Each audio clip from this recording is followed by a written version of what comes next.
Hoje eu vou contar para vocês quais são os hábitos que os bilionários brasileiros, segundo a revista Forbes, possuem em comum. E você vai perceber por que conhecer esses hábitos e quem sabe até adotá-los vai ajudar você também a alcançar uma fortuna mais expressiva. Me acompanha aqui então.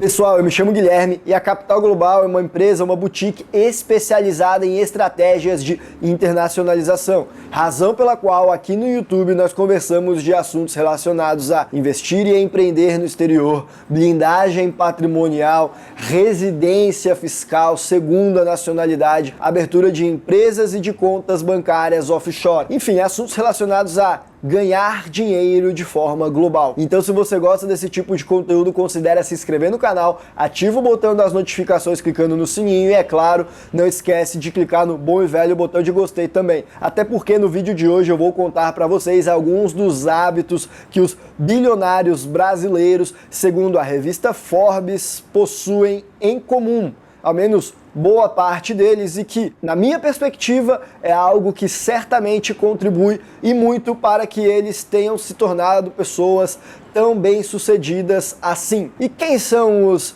bilionários da revista Forbes? Na lista nós vemos nome como o do Jorge Paulo Lemann, fundador da Ambev, o Eduardo Saverin, que participou da inauguração do Facebook, o Marcel Herman Telles, o Jorge Nevalmo Filho, Carlos Alberto Sicupira, o Joseph Safra, entre diversos nomes aí. Acho que no 10º vai estar o Luciano Hang. E a lista completa eu vou ter deixado aqui do lado. E quais são os hábitos que todos esses mega bilionários possuem em comum? Além do fato de serem empresários, donos do próprio negócio. Bom, certamente são hábitos como tomar banho de água gelada, comer ovo cru no café da manhã e acordar às 4 da manhã todos os dias, assim como seu coach preferido te falou, não é verdade?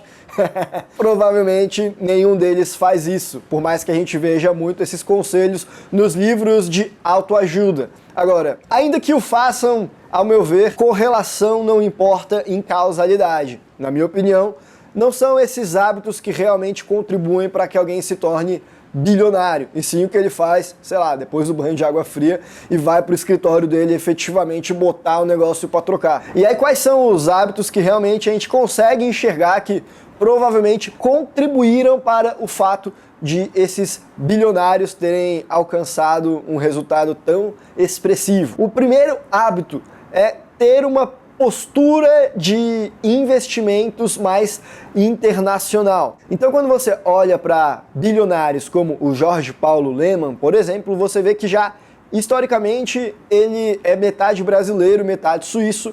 Ele enriqueceu com a Ambev no Brasil, mas ele não parou por aí não. Ele foi internacionalizar, foi buscar negócios multinacionais, tentando escalonar a própria Ambev numa escala global, como também aí fazendo a aquisição de empresas que já eram bastante consolidadas, como a Budweiser, a Heinz de ketchup, uma rede de restaurantes lá do Canadá, entre diversos outros projetos. Projetos dos quais os outros dois bilionários donos da Ambev, muitos participaram em conjunto também. Na mesma linha, você olha o Eduardo Saverin, que ele, embora tenha nascido no Brasil, em São Paulo, é um sujeito que cresceu em Miami, nos Estados Unidos, foi fazer a faculdade dele em Cambridge, depois foi morar em Singapura, quando fez a venda do Facebook para poder fazer um planejamento tributário. Na mesma linha, a gente vai ter o Joseph Safra, que embora ele também tenha construído a fortuna dele no Brasil com o Banco Safra, ele é descendente de libanês, ele sempre teve uma visão mais global. Hoje em dia o Banco Safra não está presente apenas no Brasil, já é uma multinacional. Então todos eles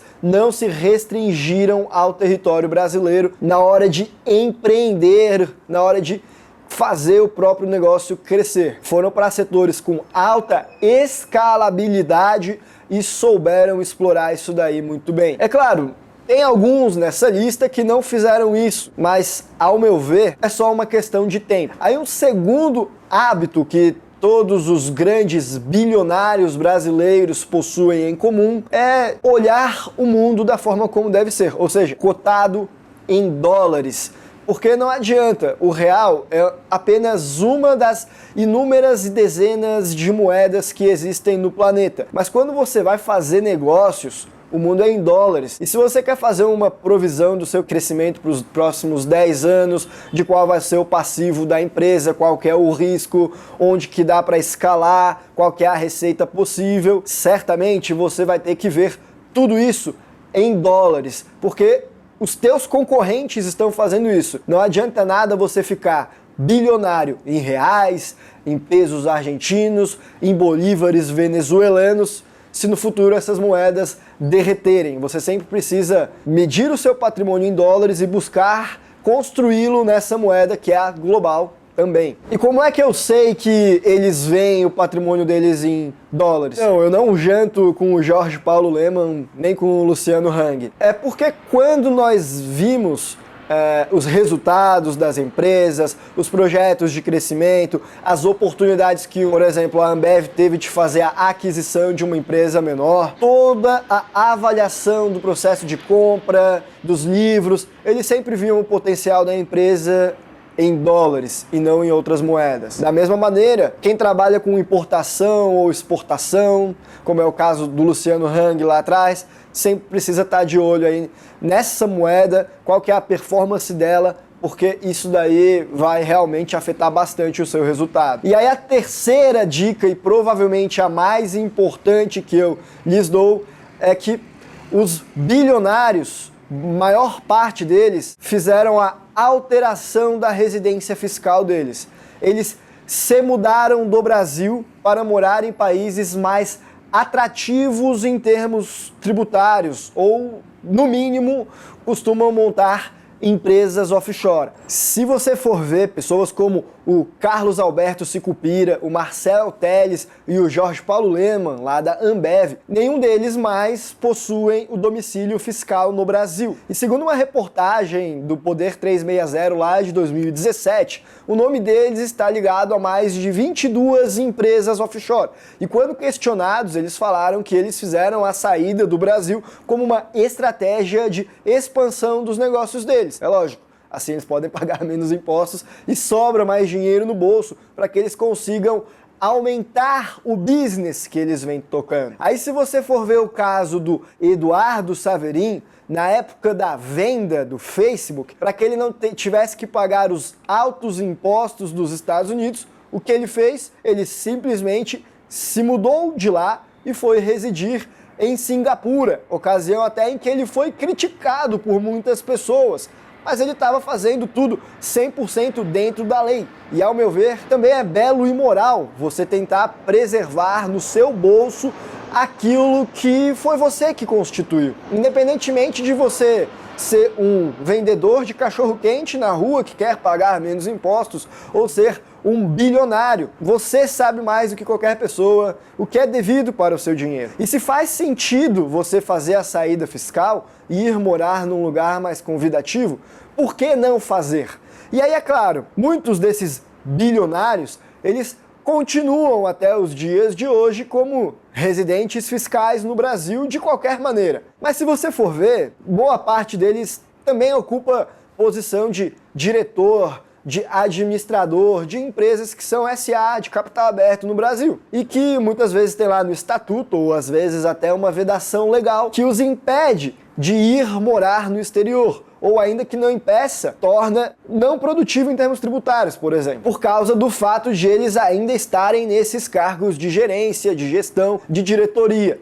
Mas certamente se não estivessem, a maior parte deles não estaria como residente fiscal no Brasil. E aqueles que estão, ou melhor, talvez aquele que está, ao meu ver, é porque ele tem um projeto de política, de se candidatar a presidente daqui a uns anos, quem sabe. Senão, talvez também não estaria, se fosse um empresário com o mesmo perfil de todos os outros, que é ser mais discreto, não aparecer tanto nas redes sociais e tocar o negócio ali meio que sem querer passar muitas informações. O caso do Jorge Paulo Lemann, por exemplo. Enfim, em resumo, não vai ser comer ovo cru no café da manhã ou tomar banho de água gelada que vai fazer você se tornar uma pessoa mais bem-sucedida. Algumas dicas como ter uma postura mais internacional, um negócio mais escalável, mensurar o seu resultado, o seu patrimônio, os seus projetos em dólares e, se possível, pagar menos impostos, fazendo a saída fiscal ou ainda abrindo empresas offshore. Essas sim são posturas que realmente vão te ajudar a enriquecer ainda mais. E por esse vídeo a gente vai ficando por aqui. Esse vídeo que é uma releitura, na verdade, de um vídeo que eu fiz lá atrás, quando o canal não tinha quase nenhum inscrito. Por isso que eu resolvi refazê-lo. E um abraço e até a próxima.